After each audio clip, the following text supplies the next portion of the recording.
आपने भारत के पड़ोसी देश तिब्बत के बारे में तो जरूर सुना होगा, लेकिन क्या आप कभी वहां गए हैं?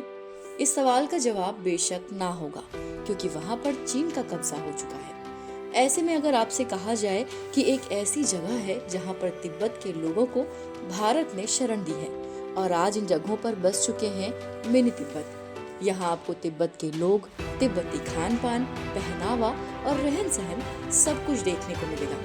तो आज सी पॉजिटिव की अनसुनी गाथाओं में कहानी इन्हीं तिब्बती शरणार्थियों और भारत के मिनी तिब्बत की।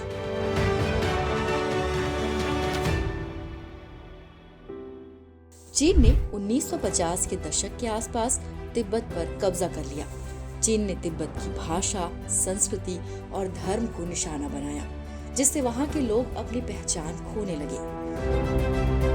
साल 1959 आते आते चीनी दमन के खिलाफ तिब्बत में विद्रोह हुआ, जिसके बाद आध्यात्मिक नेता दलाई लामा अपने हजारों अनुयायियों के साथ भारत की तरफ शरण लेने के लिए मजबूर हो गए और 1962 के भारत चीन युद्ध ने इस पलायन को और तेज कर दिया, क्योंकि चीन ने भारतीय इलाकों पर कब्जा करने की कोशिश की और तिब्बत का भविष्य गहराता गया।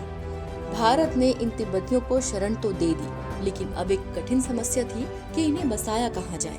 इतनी बड़ी संख्या में तिब्बती शरणार्थियों को बसने के लिए उनके अनुकूल मौसम और जलवायु की जरूरत थी। तब केंद्र सरकार ने मध्य प्रदेश के साथ मिलकर छत्तीसगढ़ के मैनपाट का चयन किया।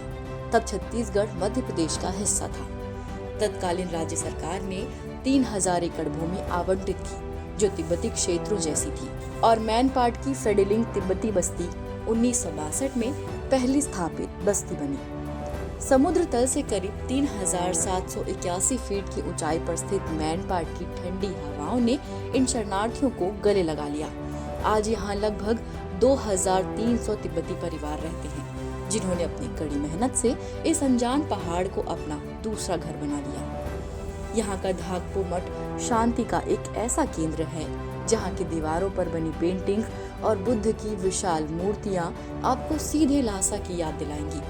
तिब्बती लोग अपने साथ सिर्फ यादें नहीं लाए थे, वे लाए थे अपनी परंपराएं। यहाँ के घरों के बाहर लगे रंगीन प्रेयर फ्लैग्स यानी कि प्रार्थना ध्वज के बारे में कहा जाता है कि जब हवा इनसे टकराती है तो शांति और सुख का आशीर्वाद पूरे वातावरण में फैल जाता है। लेकिन मैनपाट सिर्फ बौद्ध मंदिरों के लिए नहीं जाना जाता। अगर आप सितंबर-अक्टूबर के महीने में यहाँ आए तो आपकी नजरें जहाँ तक जाएंगी आपको बर्फ जैसी सफेद चादर दिखाई देगी। ये बर्फ नहीं बल्कि टाऊ के फूलों की खेती है। टाऊ, जिसे फाफर या कुट्टू भी कहते हैं, तिब्बत की मुख्य फसल है। आज ये फसल मैनपाट की पहचान बन चुकी है। मजेदार बात ये है कि अब यहाँ के आदिवासी और स्थानीय किसान भी इसकी खेती बड़ी पैमाने पर कर रहे हैं। मैनपाट को छत्तीसगढ़ का शिमला भी कहते हैं, क्योंकि यहाँ का तापमान अक्सर राज्य के बाकी हिस्सों से बहुत कम होता है। यहाँ उल्टा पानी जैसी रहस्यमयी जगह है, जहाँ पानी ढलान के बजाय ऊपर की ओर बहता है। ये किसी चमत्कार से कम नहीं लगता। इसके अलावा यहाँ के घने जंगलों के बीच छिपे झरने और टाइगर पॉइंट के नज़ारे इस सफर को रोमांचक बना देते हैं। खान पान की बात करें तो यहाँ आपको असली तिब्बती जायका मिलेगा।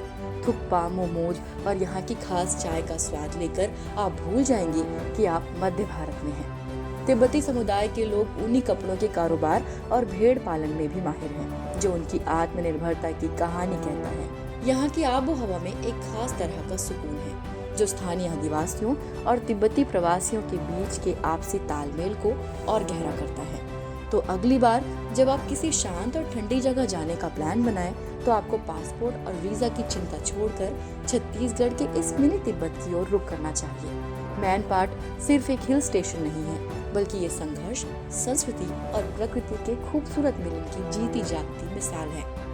अंबिकापुर रेलवे स्टेशन से महज 55 किलोमीटर की दूरी पर बसा ये छोटा सा तिब्बत आपको नए एक्सपीरियंस से भर देगा। क्या आपको पता है तिब्बती लोग और किस चीज की खेती मैनपाट में करते हैं? हमें कमेंट में जरूर बताएं। वीडियो को लाइक और शेयर करना ना भूलें। और हाँ, ऐसी ही जानकारियों के लिए सी पॉजिटिव के YouTube चैनल को सब्सक्राइब जरूर करें।